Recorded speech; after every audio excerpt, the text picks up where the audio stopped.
Dans l'histoire, certaines catastrophes détruisent des empires. Mais parfois, elles créent aussi des héros. Au début du XIIe siècle, l'invasion des Jurchens du royaume Jin bouleverse la Chine. La capitale des Song est prise, l'empereur et son héritier sont capturés, et une dynastie qui semblait prospère se retrouve au bord de l'effondrement.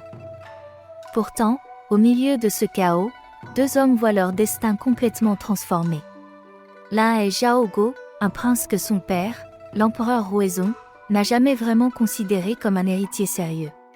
L'autre est Yue Fei, un simple officier issu du peuple, dans une société où les fonctionnaires civils sont bien plus respectés que les militaires.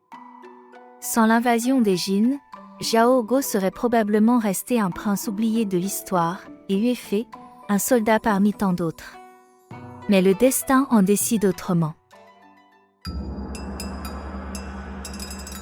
Envoyé comme otage auprès des Jin, avant la chute de la capitale, Zhao Go échappe finalement à la capture définitive et devient presque par hasard le principal survivant de la dynastie.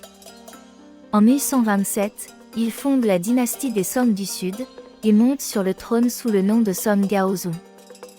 À première vue, son histoire ressemble à un miracle. Mais derrière cette survie, se cache un profond traumatisme. Pendant des années, Gaozong vit dans la peur. Chaque rumeur d'une offensive ennemie suffit à le pousser à déplacer sa cour, toujours plus au sud. Officiellement, il affirme vouloir récupérer les territoires perdus. Mais au fond de lui, son objectif principal est devenu tout autre, préserver ce qu'il possède encore. Pour Gaozong, perdre la guerre serait dramatique, perdre son trône serait insupportable. Pendant ce temps, un autre destin est en train de s'écrire. Yue Fei naît dans une famille modeste. Rien ne le prédestine à devenir une figure légendaire. Pourtant, lorsque les Jin envahissent le pays, ses talents militaires éclatent au grand jour. Discipliné, courageux et exceptionnellement compétent, il remporte victoire après victoire. Rapidement, Yue Fei devient l'un des principaux défenseurs des Song du Sud. Pour de nombreux Chinois de son époque, Yue Fei n'est pas seulement un général, il incarne l'espoir de laver l'humiliation nationale. Mais c'est précisément là que naît le conflit. Car Gaozong et Yue Fei ne poursuivent plus le même objectif. Pour Yue Fei, la mission est claire, continuer la guerre jusqu'à la reconquête des terres perdues et au retour des anciens empereurs captifs. Pour Gaozong, cette perspective est beaucoup plus inquiétante. Que se passerait-il si les prisonniers impériaux revenaient? Quelle serait alors la légitimité de son propre règne? Et surtout, une nouvelle guerre totale contre les Jin ne risquerait-elle pas de détruire une seconde fois la dynastie?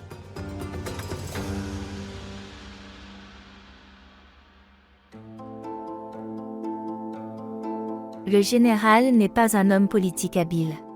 Franc et intransigeant, il critique ouvertement certaines décisions du gouvernement.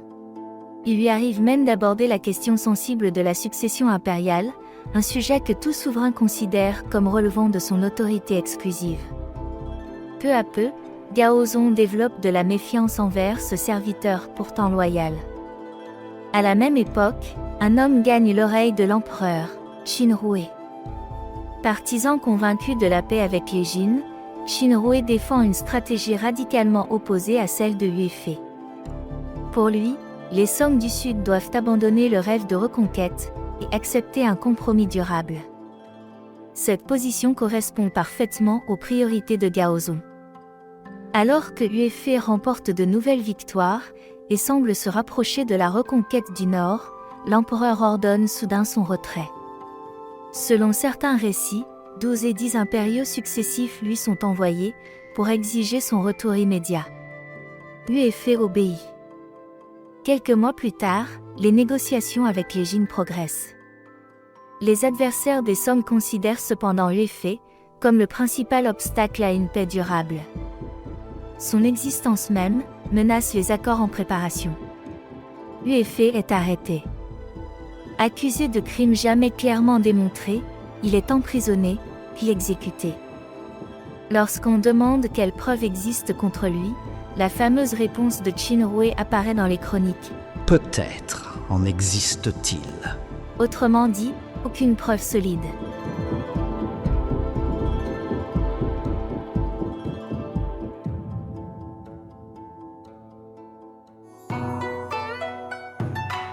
Avec le temps, l'homme devient une légende.